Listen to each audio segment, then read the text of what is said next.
નમસ્કાર. આજે ફરી પાછી વિજ્ઞાનને લગતી ચર્ચા, જેના માટે થોડીક વિચિત્ર બાબત એ છે કે તેને લગતું કારણ કોઈ વૈજ્ઞાનિક સમાચારે નહીં કે કોઈ વિજ્ઞાનીએ નહીં, પણ એક સદગત અભિનેત્રી આપ્યું છે, જેણે પોતાનું યૌવન ટકાવવા માટે એક ગ્લુટાથિયોન નામની દવાનો ઇન્જેક્શન લીધું અને એની આડઅસર તરીકે હૃદયનો રીધમ એટલે કે લય ધીમી પડી જતા એનું મૃત્યુ નીપજ્યું. આ ઘટના એક બહુ સિરિયસ સમસ્યાને પ્રકાશમાં લાવે છે.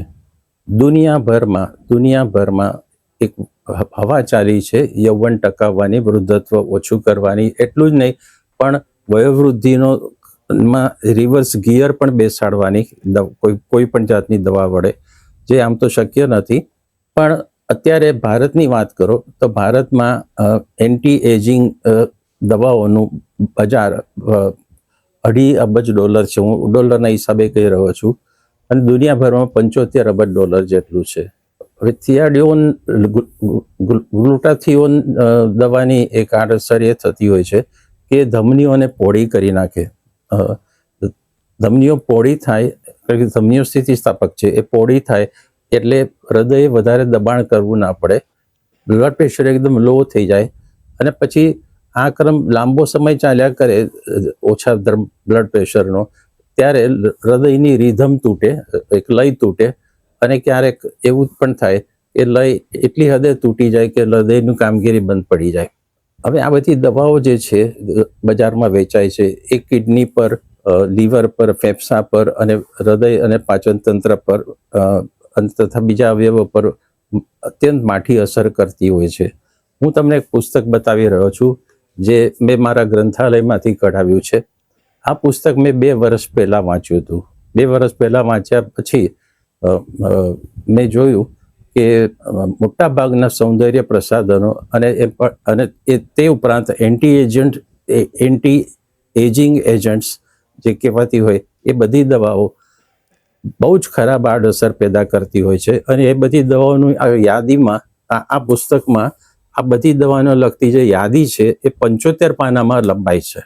આ પુસ્તક ચોંકાવનારું છે, અને મને વાંચીને તો દુઃખ થયું કે કુદરતનો જે ક્રમ છે એની વિરુદ્ધ તમે જાઓ છો ત્યારે તમારે કેટલી મુસીબતો વેઠવી પડે છે. વૃદ્ધત્વ એક એવી વસ્તુ છે, માણસ જન્મે એટલે એનું મૃત્યુ તો નક્કી જ છે, એમાં કોઈ ફરક પડતો નથી. વિજ્ઞાનીઓ તે છતાં મોટું બજાર જોતા અને એમને રિસર્ચ માટે મોટું ફંડ મળતું હોવાને કારણે જાતની દવાઓ બજારમાં લાવે છે. એટલે આજે વિશ્વ બજારમાં જુદા જુદા દેશોમાં એક રિજેન, પછી એક સિટા અને પછી વાઇટાલિફ્ટ નામની એક દવા વેચાય છે. એકનું નામ મિસ્ટિક છે. મિસ્ટિક કંઈક જાદુ થતું હશે એટલે હશે. બીજી એક દવાનું નામ છે ઓલી, અને ત્રીજી એક દવા છે જેને રેટિનોલ કહે છે. રેટિનોલ બહુ જાણીતી દવા છે. હવે આ દવા છે કે દરદ છે ખબર નથી મને, પણ આ રીતે વેપાર ચાલી રહ્યો છે બજારમાં. અત્યારે વિશ્વના બજારોની જો આખી ગણતરી કરો તો 30 જાતની દવાઓ બને છે, અને જુદી જુદી કંપનીઓ બનાવે છે. આપણે ત્યાં ડાબર કંપનીએ પણ આ દવા બનાવવાના ક્ષેત્રે, એટલે કે એન્ટી એજિંગ ક્રીમ બનાવવાના ક્ષેત્રે ઝંપલાવ્યું છે. બીજી એક કંપની હિમાલય નામની છે, એણે પણ વેચવાનું શરૂ કર્યું છે. આ બધી દવાઓની કોસ્મેટિક અસર થાય. કોસ્મેટિક અસર એટલે ઉપર છેલ્લી અસર, પણ છેવટે જે કુદરતનો જે ક્રમ છે એ ક્રમ તો જેમ ચાલે છે એમ ચાલવાનો જ છે, એમાં કંઈ ફરક પડે તેમ નથી. પણ મુખ્ય કારણ આપણે એ સમજવાનું છે વિજ્ઞાનની દ્રષ્ટિએ કે વૃદ્ધત્વ શા માટે થાય છે, શા માટે માણસ ક્રમે યુવાન બનતો નથી, દિવસો દિવસ વૃદ્ધ કેમ બને છે. જે વૃદ્ધત્વ નું કારણ સમજાવતી એક થિયરી 1956માં ડેનહામ હેરમાન નામના એક શરીરશાસ્ત્રીએ રજૂ કરી હતી, જેનો ફોટોગ્રાફ હું આપણે બતાવી રહ્યો છું અહીંયા.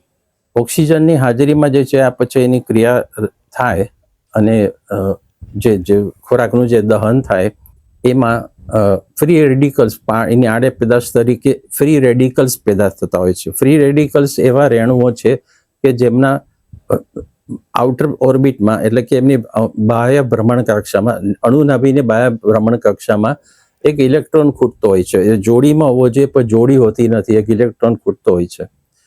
એટલે એ ઇલેક્ટ્રોનની કસર પૂરવા માટે ફ્રી રેડિકલ્સના રેણુઓ માનવ શરીરના કોષોના ક્યાંક ને ક્યાંકથી ઇલેક્ટ્રોન ખૂંચવી લે. હવે એ જ્યારે થાય ત્યારે જેનેટિક બ્લુપ્રિન્ટમાં મોટો ઘસારો પહોંચે. એ ફ્રી રેડિકલનો એક ડાયાગ્રામ રજૂ કર્યો છે. જો ડાબી બાજુ ફ્રી રેડિકલ છે જેની અણુનાભીની ફરતે એની આઉટર ઓર્બિટમાં એટલે કે બાહ્ય ભ્રમણ કક્ષામાં એક અણુ જોડી વગરનો છે, એની જોડી બની નથી. આ ફ્રી રેડિકલ ક્યાંક ને ક્યાંક એક ઇલેક્ટ્રોન શોધતો હોય છે અને તફડાવે છે. માઇટોકોન્ડ્રિયાનો તો ઇલેક્ટ્રોન તફડાવે તો હરગીજ પોસાય નહીં, કારણ કે એ આપણા શરીરમાં પાવર હાઉસ છે. પણ ક્યારેક ને ક્યારેક તો એવું બનતું જ હોય છે. એન્ટીઓક્સિડન્ટ જે કહેવાય છે, એન્ટીઓક્સિડન્ટ કંઈક એવી વસ્તુ છે, કંઈક એવો પદાર્થ છે અથવા તો કંઈ એવો ખોરાક છે. દાખલા તરીકે દાડમ માટે એમ કહી શકાય કે એન્ટીઓક્સિડન્ટ છે. હું દવાની બાબતમાં બહુ ખાતરીપૂર્વક કહી નથી શકતો, પણ એક એન્ટીઓક્સિડન્ટ છે. એ પોતાનો ઇલેક્ટ્રોન એને આપી દે છે. પરિણામે શું થાય છે કે ફ્રી રેડિકલ છે એ આપણા કોષોનો ઇલેક્ટ્રોન તફડાવતો નથી. પરિણામે કોષો સાજા નરવારે છે, એમને ઘસારો નથી પહોંચતો. માટે વયોવૃદ્ધિની ક્રિયા ત્યાંને થોડી ધીમી ચાલે છે તો ખરી, પણ થોડી ધીમી ચાલે છે. એના માટે કરી અને એક એન્ટીઓક્સિડન્ટનું નવું બજાર ખીલ્યું. એન્ટીઓક્સિડન્ટનું જે નવું બજાર ખીલ્યું એ બી એક સ્કેન્ડલ જ હતું, કારણ કે ખરેખર તો એવું કશું હોતું નથી. પણ સૌથી મોટો ખતરો જે માર્કેટિંગ એજન્સીઓએ ફાર્માસ્યુટિકલ કંપનીઓ વતી ચગાવ્યો એ હતો કે શરીરના પાવર હાઉસ જેવું માઇટોકોન્ડ્રિયાને નુકસાન થાય તો વૃદ્ધત્વ ઝડપી બને છે. એના માટે કરીને એન્ટીઓક્સિડન્ટ દવાઓ બજારમાં આવી અને એના વિશે એક તબીબી શાસ્ત્રીએ જે કહ્યું છે હું તમને પાછી સંભળાવું છું. એક લંડન યુનિવર્સિટી કોલેજના એક તબીબી નિષ્ણાત ડેવિડ જેમ્સે નેચર નામના પ્રતિષ્ઠિત વિજ્ઞાન મેગેઝિનને આવી ટેબ્લેટ્સ એટલે કે એન્ટીઓક્સિડન્ટ ટેબ્લેટ્સ અને કેપ્સ્યુલને બોગસ ઠરાવતા શું કહ્યું તે જાણો. હું અંગ્રેજીમાં બોલું છું કારણ કે એને અંગ્રેજીમાં કહ્યું હતું. It is a massive racket. The reason the notion of oxidation and aging hangs around is because it is perpetuated by people making money out of it. ટૂંકમાં મોટાભાગની ફાર્માસ્યુટિકલ કંપનીઓ પૈસા બનાવવા માટે એન્ટીઓક્સિડન્ટ દવાઓ વેચતી હોય છે, જે ખરેખર તો કોઈ અસર કરતી જ નથી. એન્ટીઓક્સિડન્ટનું વૈશ્વિક બજાર 2024માં $460 કરોડ જેટલું હતું. અને આ બધું જે વિજ્ઞાનીએ પેલું ટિપ્પણી કરી એ પ્રમાણે સ્કેન્ડલ જ છે. એક વસ્તુ છે કે તમે જો કેલરીનું પ્રમાણ ઘટાડો, કેલરી રિસ્ટ્રિક્શન જેને કહેવાય છે, એ તમે જો ઘટાડો તો ફ્રી રેડિકલ ઓછા પેદા થાય અને પરિણામે કોષોને નુકસાન ન થાય. પણ ફ્રી રેડિકલની જે થિયરી છે એના વિશે બી હજી ઘણી બધી ચર્ચાઓ થયા કરે છે. પણ એક વાત તો નક્કી છે કે ફ્રી રેડિકલ્સથી વૃદ્ધત્વની જે ક્રિયા છે એ થોડીક ધીમી પડે, પણ બંધ તો થતી જ નથી. એ જે બંધ ન થાય કુદરતનો ક્રમ છે જે આપણે સ્વીકારી લેવો પડે. બીજી એક વાત છે, બીજો એક દાખલો હું તમને કહું કે વયોવૃદ્ધિની એન્ટી એજિંગ થવાનું બીજું એક કારણ પણ છે. એ શારીરિક કોષોના વિભાજનને લગતું છે. આ પાછી એક જુદી થિયરી છે. માનવ શરીરમાં 30,000 થી 40 અબજ કોષો છે. ઉંમર પ્રમાણે આધાર રાખે છે અને કેટલા કોષો તંદુરસ્તી કેવી છે એના પર પણ અવલંબે છે. પણ દરેક કોષ લગભગ 10 લાખ અબજ વખત વિભાજન પામે છે. કોષ ભેગું એમાં રહેલા રંગસૂત્રો એટલે કે ક્રોમોસોમ, આપણા શરીરમાં 23 ક્રોમોસોમની જોડીઓ છે અને એ ક્રોમોસોમની ઉપર નીચે બે તરફ એક રક્ષાત્મક પડ છે જેને ટેલિમેર કહેવામાં આવે છે. આ ટેલિમેર છે એક રંગસૂત્રોને એટલે કે ક્રોમોસોમ્સને તંદુરસ્ત રાખવા માટે અને સુરક્ષિત રાખવા માટેની એક પાળ બાંધેલી છે. દરેક વિભાજન વખતે આ ટેલિમેર થોડો ઘસારો પામે છે, સેજ ઘસારો પહોંચે છે એને, કે ઘસારો ધીમે ધીમે પહોંચતો હોય અને પછી ઘણા બધા વિભાજનો થયા પછી ટેલિમેર સેજ ટૂંકાય છે. સેજ ટૂંકાય છે એટલે વૃદ્ધત્વની પ્રોસેસ જે છે, વયોવૃદ્ધિની પ્રોસેસ છે એ સેજ આગળ ચાલે વધારે. છેવટે એવો ક્રમ આવે કે જ્યારે ટેલિમરનું અસ્તિત્વ જ રહેતું નથી. પરિણામે થાય એવું કે કોષોનું વિભાજન જ થાય નહીં, કોષો મરે પણ નવા કોષો પેદા થતા નથી. આ વયોવૃદ્ધિની અલ્ટિમેટ છેવટનું સ્ટેજ છે, છેલ્લું ચરણ છે કે જેમાં પછી રિવર્સ ગિયર કે બીજું કોઈ શક્ય જ નથી. આપણે એની ક્રિયાને તો ધીમી પાડી પણ શકતા નથી કારણ કે નવા કોષો બનતા નથી. માણસ વૃદ્ધ થાય છે. હવે એક બીજી રીતે આખી વાતને જોવા જેવી છે કે માણસનું મૃત્યુ અનિવાર્ય કેમ છે, શા માટે થવું જોઈએ? તો અહીં ભૌતિકશાસ્ત્ર ચિત્રમાં આવે છે. ભૌતિકશાસ્ત્રનો એક થર્મોડાયનામિક્સનો સેકન્ડ લો ઓફ થર્મોડાયનામિક્સ છે, જે એમ કે છે કે ઓર્ડર હંમેશા ડિસઓર્ડર તરફ આગળ વધે છે. દાખલા તરીકે ચાનો એક ગરમ કપ તમે રાખ્યો હોય તો એ ધીમે ધીમે ઠંડો પડશે, પણ ઠંડી ચા આપોઆપ ગરમ નહીં થાય. આ ગરમ ચા છે એમાં ઓર્ડર છે, એક સુયોજિત આયોજન છે, વ્યવસ્થા છે. અને ઠંડી ચામાં એવી કોઈ વ્યવસ્થા નથી. હું તમને બીજો એક દાખલો આપું. એક ચિત્ર બીજું તમે જુઓ, જે એરો ઓફ ટાઈમ પણ બતાડે છે. એક પ્યાલો છે, એ પડીને તૂટી ગયો હતો ત્યાં સુધી ઓર્ડરલી હતો, એટલે કે સુયોજિત હતો, સંગઠિત હતો. હવે પડ્યો છે ત્યારે તૂટી ગયો છે. આ થર્મોડાયનામિક્સનો બીજો સિદ્ધાંત અહીં પણ દેખાઈ આવે છે. ત્રીજો બી એક સિદ્ધાંત છે કે તમે એક જાતની ઉર્જા અને બીજી જાતની ઉર્જામાં ફેરવો ત્યારે થોડુંક નુકસાન થાય, કારણ કે પહેલી જાતની ઉર્જા જે હતી એનર્જી હતી. દાખલા તરીકે બેટરીની રાસાયણિક એનર્જી છે. બેટરીની રાસાયણિક એનર્જીને તમે વીજળીમાં ફેરવો છો તો વીજળી તમને ઓછી જ મળે હંમેશા, અને ધીમે ધીમે બેટરી ડાઉન થઈ જાય. આ થર્મોડાયનામિક્સનો આ સિદ્ધાંત છે. ટૂંકમાં તમારા બધા કોષો સુયોજિત છે, ઓર્ડરલી છે, પણ જે વ્યવસ્થા છે એ ધીમે ધીમે અવ્યવસ્થામાં ફેરવાય છે. એટલે તમારા કોષોનો ક્ષય ધીમે ધીમે થતો જ રહે છે.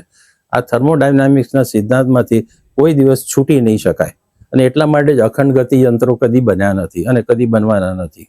આ આખી વાતને એક ત્રીજી રીતે જુઓ કે મૃત્યુ શા માટે અનિવાર્ય છે, મૃત્યુ શા માટે થવું રહ્યું, અને મૃત્યુ પર અફસોસ શા માટે ન કરવો જોઈએ. જો હવે આખી એક હોલિસ્ટિક વાત કરી રહ્યો છું, જેમાં થોડો આધ્યાત્મવાદ બી તમને દેખાતો હોય તો જુદી વાત છે, અથવા તો એક સાંત્વન લેવા જેવું લાગતું હોય તો વધારે સારી વાત છે. આખી વાત હું તમને ઇવોલ્યુશનરી બાયોલોજીની દ્રષ્ટિએ કહું છું. ધારો કે મૃત્યુ થતું નથી તો સમજી લો કે ઉત્ક્રાંતિ જ થતી નથી. ટૂંકમાં એક આદિજીવ હતો એ આજના માણસમાં નથી ફેરવાયો. આપણે આદિજીવની વાત પડતી મૂકીએ, આપણે ખાલી માણસથી શરૂઆત કરીએ તો આપણો આદિ પૂર્વજ જે હતો એ રામાપિથેકસ નામનો આદિ માનવ હતો. રામાપિથેકસ જે હતો એ આપણો આદિ પૂર્વજ હતો, અને વાનરોનો બી આદિ પૂર્વજ હતો. પછી વાનરોનો ફાંટો જુદો થઈ ગયો, એ પછીની વાત છે. એના પછી જે બીજી જે સ્પીસીસ બની, માણસની જે બીજી સ્પીસીસ બની, માણસ એ જ હતો પણ એનો અવતાર બદલાયો, અને એ હતો ઓસ્ટ્રેલોપિથેકસ. એ પછી જે બન્યો એ હોમો હિબિલિસ, એ પછી જે બન્યો એ હોમો ઇરેક્ટસ, અને એ પછી જે બન્યો એ હોમો સેપિયન. અને આજે આપણે સેપિયન એટલે શાણો માણસ, આજે આપણે હોમો સેપિયન છીએ, એટલે કે બહુ છાણા માણસો છીએ.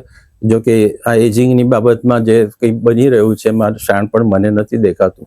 હવે મૃત્યુ ધારો કે નથી થતું તો શું થાય છે? કોષોનું વિભાજન થતું હોય ત્યારે મ્યુટેશન થાય. મ્યુટેશન એટલે ગુણ વિકાર પણ થઈ શકે, કારણ કે આપણી ઝેરોક્સ પ્રિન્ટ તમે એક ઝેરોક્સ પ્રિન્ટ કાઢો છો, એ પ્રિન્ટ પરથી બીજી પ્રિન્ટ કાઢો છો, પછી ત્રીજી પ્રિન્ટ કાઢો છો, એટલે એ ધીમે ધીમે ઝાંખું પડે. એમ તમે ધારો કે ટાઈપિંગ કરી રહ્યા છો, ડેટા એન્ટ્રી કરી રહ્યા છો અને ખૂબ બધું ટાઈપ કરો છો તો ક્યાંક તો ભૂલ થવી જોઈએ. તો આ જે ભૂલ થાય છે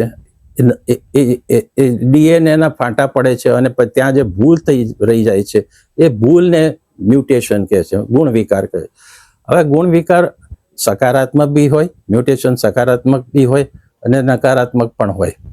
એટલે કે જીન્સ, નવા જે જીન્સ થાય એ પ્રોગ્રેસિવ બી હોય અને રિસેસિવ બી હોય. એટલે અગ્રગામી ગતિવાળા હોય અને અધોગામી ગતિવાળા પણ હોય. હવે આ જે વિકારી જીન્સ છે એનો નાશ થવો જોઈએ, એનો નાશ થવો જોઈએ. એ જમા થયા કરે ન ચાલે. એનો અર્થ એ કે માણસે પર્યાવરણ સાથે અનુકૂલન સાધી અને જે કોઈ જેનેટિક અને બીજું બિહેવિયરલ અથવા તો બીજા બધા ફેરફારો હાંસલ કર્યા હોય તો એ પોતાની બ્લુ પ્રિન્ટ, એ પોતાના જેનેટિક બ્લુ પ્રિન્ટ આપે છે સંતાનને. પણ સંતાનમાં ઉછરી કોણ આવે છે? ઉછરે એ જ કે જેને પ્રોગ્રેસિવ જીન્સ વધારે મળ્યા છે પણ રિગ્રેસિવ જીન્સ જે છે, રિસેસિવ જીન્સ છે એ ઓછા મળ્યા છે. માટે જે કંઈ રિસેસિવ જીન્સ વાળા હોય એમણે તો મરવું જ રહ્યું. ધારો કે નથી મરતા તો પછી આ દુનિયામાં વિકૃત માણસો જ પેદા થાય. એટલે મેં જે કહ્યું ને કે એક પછી એક માણસ સુધરતો ગયો. રામો પિથેકસ હતો એના કરતા ઓસ્ટ્રેલોપિથેકસ વધારે ચડિયાતો હતો અનેક બાબતોમાં. એની શરીર રચના સારી હતી, એ કુદરતના પડકારો ઝીલવા માટે વધુ સક્ષમ હતો, એની બૌદ્ધિક શક્તિ જરા વધારે સારી હતી. ભલે તફાવત બહુ ઓછો હતો અને એ બનવામાં લાખો વર્ષો ભલે લાગ્યા, પણ છેવટે ધીમે ધીમે જે પરિવર્તન થયું ને એ તો સકારાત્મક જ હતું. ઓસ્ટ્રેલોપિથેકસ પછી હોમો હિબિલિસ એ વધારે ચડિયાતો હતો, કારણ કે જે કોઈના રિસેસિવ જીન્સ હતા, જે કોઈને વારસામાં મ્યુટેટેડ ખરાબ જીન્સ મળ્યા હતા, એ બધા મરી ગયા. એને મરવું જ રહ્યું. જે પ્રોગ્રેસિવ જીન્સ રહ્યા એ ફરી વખત વારસામાં હોમો હિબિલિસે હોમો ઇરેક્ટસને આપ્યા. હોમો ઇરેક્ટસ પહેલો એવો આદિ માનવ કે જે ટટ્ટાર ચાલતો થયો, બે પગે. એટલે કોડ્રુપેડ હોય, આપણે કોડ્રુપેડ હતા શરૂઆતમાં, આપણા પૂર્વજો કોડ્રુપેડ હતા એટલે કે ચોપગા હતા. અને આ હોમો ઇરેક્ટસ હતો એ ટટ્ટાર ચાલતો હતો. ઇરેક્ટસનો જ અર્થ જ ટટ્ટાર થાય છે. તો એ વધારે ચડિયાતો નીવડ્યો. એને બીજું પરિણામ, સકારાત્મક પરિણામ જે આવ્યું એ તમે જુઓ કે આફ્રિકામાં આ બધા માનવો જીવતા હતા. રામોપિથેકસ અને ઓસ્ટ્રેલોપિથેકસ એ બધા. હવે એ બધા બહાર ઇરેક્ટસ બન્યા પછી માણસ બે પગો બન્યા પછી આફ્રિકાની બહાર આવ્યો, જુદા જુદા પર્યાવરણો તરફ આવ્યો અને ફરી વખતે જે પ્રજોત્પત્તિ કરતો ગયો એમાં જે રિસેસિવ જીન્સ વાળા, ખરાબ જીન્સ વાળા મનુષ્ય હતા, સંતાનો હતા, પ્રજોત્પત્તિ હતી, એ નાશ પામી, ટકી ન શકી. અને પ્રોગ્રેસિવ જીન્સ હતા, જેના ચડિયાતા જીન્સ હતા, જેની જેનેટિક બ્લુ પ્રિન્ટ ચડિયાતી હતી, એ બધા પ્રગતિ કરતા કરતા આગળ વધ્યા. અને હોમો ઇરેક્ટસ પછી છેવટે જ્યારે ખોરાક રાંધતો થયો, એની બૌદ્ધિક શક્તિ વધતી ગઈ, ત્યારે એ હોમો સેપિયન બન્યો. અને આપણે હોમો સેપિયન છીએ એટલે એનાથી પણ ચડિયાતા છે. પણ આભાર એ લોકો, એ બધા પૂર્વજોનો માનવો કે જે લોકો મરી ગયા. એ ન મર્યા હોત તો આપણે આજે આવા ન હોત, આપણામાં બી વિકારો બધા ઘણા બધા હોત. માટે આ એન્ટી એજિંગની જે આખી પ્રથા ચાલી છે, દવાઓની આ બધું, એ બધું છેવટના સરવાળે તો વ્યર્થ જ છે. આ ધૂળ પર લીપણ કરવા જેવું છે. આ જે કંઈ કોસ્મેટિક્સ બને છે, જે કંઈ એન્ટી એજિંગ ક્રીમ બને છે, જે કોઈ ત્વચાને તંગ રાખનારી જે કેમિકલ્સ વપરાય છે, એ બધાનો છેવટે કંઈ અર્થ થતો જ નથી. તમે ઘડિયાળને ચાવી દીધી એટલે ચાવી ઉતરવાની જ છે. એટલે એક ગીતમાં જેમ કહેવાય છે કે જીતની ચાબી ભરી રામને ઉતના ચલે ખિલોના, એમ લાંબુ જીવવું અથવા તો ચિરંજીવ રહેવું આપણા માટે શક્ય જ નથી, મનુષ્ય માટે શક્ય નથી. એ તો ઠીક છે, પણ પર્યાવરણમાં કોઈ પણ તમે સજીવ લો એના માટે બિલકુલ શક્ય નથી. કોઈ વૃક્ષ હોય છે દાખલા તરીકે, એની પણ એક આવરદા હોય છે, લાંબુ નથી જીવતા. આ એક વૃક્ષ છે મોટું, જેને મેથુસુલા કહે છે, 5000 વર્ષ જૂનું છે, પણ છેવટે તો એનો અંત તો આવવો જ રહ્યો. આ એક કુદરતનો ક્રમ છે જે થર્મોડાયનામિક્સના સેકન્ડ લો ને તેના માટે કારણભૂત ગણો કે બીજી કોઈ આધ્યાત્મિક વાત લઈ લો, તમારે જે કંઈ તમને અનુકૂળ આવે એ રીતે. પણ આ જે એન્ટી એજિંગનો જે વાયરાવ ચાલ્યો છે એ ખરેખર બહુ જ અફસોસજનક છે. એની સાઈડ ઇફેક્ટ બહુ જ ખતરનાક હોય છે. મોટાભાગના લોકો આ વાત સમજવા જ તૈયાર નથી. અને બીજું છે કે સુંદરતાનું અને યુવાનીનું આપણે જે અર્થઘટન કર્યું છે એ બધું માણસ એના મનથી યુવાન હોવો જોઈએ, એના વિચારોથી યુવાન હોવો જોઈએ, એના હૃદયથી યુવાન હોવો જોઈએ. શરીરથી યુવાન રહેવું એ કોઈ પણ સજીવ માટે બિલકુલ શક્ય નથી.